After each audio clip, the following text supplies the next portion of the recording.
ஏன்னு அம்மா இருக்கும் போதெல்லாம் அம்மா விமர்சனம் செய்திருக்கலாம். இன்னைக்கு அம்மாவின் பெயரை படத்தை பயன்படுத்துகின்ற நிலை இன்னைக்கு வந்திருக்கிறது என்பதை இந்த நிகழ்வு காட்டுகின்றது. அனைத்து இந்திய அண்ணா திராவிட முன்னேற்ற கழகத்தை பொறுத்தவரைதான் அம்மாவின் பெயரையோ படத்தையோ பயன்படுத்துவதற்கு முழு அதிகாரமும் முழு உரிமையும் பெற்றவர்கள் அனைத்து அண்ணா திராவிட முன்னேற்ற கழகத்தை சேர்ந்தவர்கள் தான். ஏனென்று சொன்னால் அம்மா அவர்கள் அரசியல்ல கடம் பதித்தது. அரசியல்ல முதலாக அணியில் 1982 புரட்சி தலைவர் தலைமையேற்று அண்ணா திராவிட முன்னேற்ற கழகத்தை தன்னை இணைத்து கொண்ட நாள் முதல் புரட்சி தலைவர் எம்ஜிஆர் உயிரோடு இருந்தவரை கழகத்தில் பல்வேறு பொறுப்பு அமைச்சராக, நாடாளுமன்ற மாநிலங்களவை உறுப்பினராக பல்வேறு நிலைகளிலே புரட்சி தலைவர் மறைவு வரை இந்த இயக்கத்தில் தொடர்ந்து பணியாற்றி, புரட்சி தலைவர் மறைவுக்கு பிறகு 2 அணிகளாக பிரிந்தாலும் கால கட்டாயத்தின் நேரம் புரட்சி தலைவர் அம்மாவின் தலைமையில ஒரே இயக்கம் தான் அனைத்து அண்ணா திராவிட முன்னேற்ற கழகம் என்பதை அனைவரும் ஏற்றுக்கொண்டு அதற்கு பிறகு 400 காலம் அனைத்து அண்ணா திராவிட முன்னேற்ற கழகத்தை தலைமை தாங்கி நடத்தியது.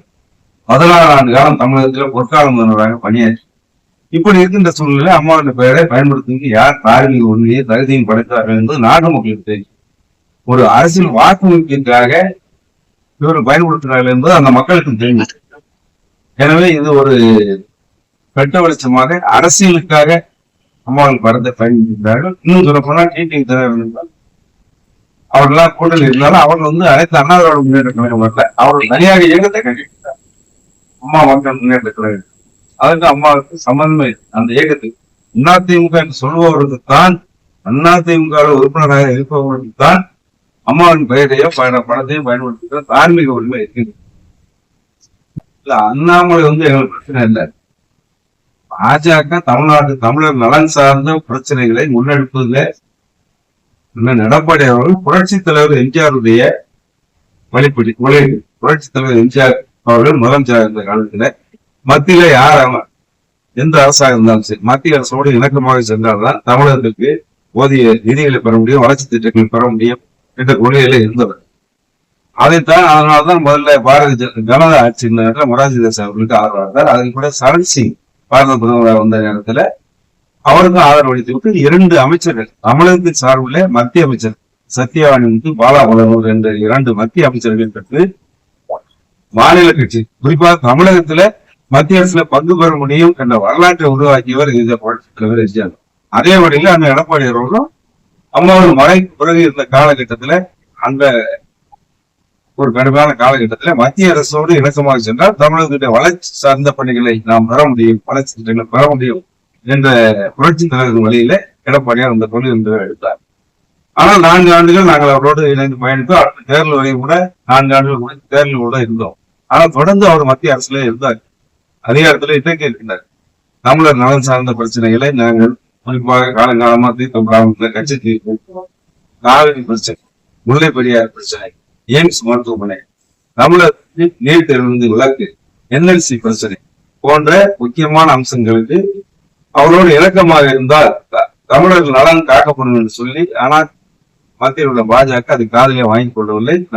மேற்கொண்ட சமரசத்துக்கு வழியில்லை என்று சொல்லி நடைமுறைப்படுத்துவதற்கு அவர் தயாராக இல்லை என்ற நிலைப்பாடு வந்தவுடன் இனிமேல் பாஜகவோட கூட்டு இல்லை என்ற நிலைதான் தவிர அண்ணாமலை என்பது எங்களுக்கு ஒரு பொருட்டு இல்லை. இன்றைக்கு அண்ணாமலை இருப்பார், நாளைக்கு இன்னொரு மலை வருவார், அதை பத்தி எனக்கு கவலை. பாரதிய தமிழர் நலன் சார்ந்து விரோதம் போகும். அதனால இந்த தேர்தல் எதிர்த்து இந்த தேர்தல் தமிழ்நாட்டுல பெரிய வாக்கு வங்கி ஒண்ணு வாங்கி விடுது. 11% வாங்கியிருந்தார். 11% எத்தனை கூட்டணி கட்சி, பாமக வாக்கு வங்கி உள்ள கட்சி, அதுக்கு அடுத்தபடியாக அம்மா மக்கள் முன்னேற்ற கழகம், போதாக்குடிக்கு முன்னாள் முதலமைச்சர் ஓபிஎஸ், புதிய நீதி கட்சி, ஐஜேகே என்ற பாரிவந்த ஐஜேகே கட்சிகள், இன்னும் பல்வேறு கட்சிகள், தமிழர் முன்னேற்ற கழகம் ஜான்மாட்டி போன்ற தமிழகத்தில் உள்ள வேறு ஒரு 10க்கும் மேற்பட்ட கட்சிகள் கூட்டணி இருந்தார். இந்த கூட்டணியோடு தான் அவர்கள் 12% கூட தாண்டவில்லை. அதுக்கு காரணம் என்னவென்றால் அந்த அடிப்படையை பாஜக தலைமையும் புரிந்து கொள்ளவில்லை, இங்கே உள்ள தலைமையும் புரிந்து கொள்ளவில்லை. தமிழர் நலன் சார்ந்த பிரச்சனைகளை 10 ஆண்டுகளாக அவர்கள் இருந்து தீர்க்காததன் காரணமாகத்தான் பாஜகவுக்கு இங்கே வாக்கு வங்கி இல்லை என்பதை அவர்கள் புரிந்து கொள்ளாதவர்களோடு இனிமேல் ஒட்டு வேண்டாம், உறவு வேண்டாம். அதுதான் எங்களுடைய நிலைப்பாடு. அது ஏற்கக்கூடிய கருத்து அல்ல. டாக்டர் பட்டம் என்பது அவருடைய ஒவ்வொரு துறையில அது வளர்ச்சியாக பெற்றவர்கள், அந்த துறையில சாதித்தவர்கள், சாதனையாளர்கள், அப்படித்தான் தாழ்த்தப்பட்டது. அவர்கள் ஆட்சி காலத்துல வேணுங்களா அவர் பிச்சை போட்டு, ஏன்னா அவர் கொச்சைப்படுத்துவதற்கு சரியா இருக்காது. அவர் டாக்டர் பட்டம் பெற்றவர்களை கொச்சைப்படுத்துகிறார் சொன்னால் தகுதியானவர்களுக்கு அவர்கள் அழைக்கவில்லை. அவர்கள் ஆட்சி காலத்தில் அழைக்காமல் இருந்திருக்கலாம், அதை பற்றி அவர் சொல்லியிருப்பார். இதுதான் இருக்குது.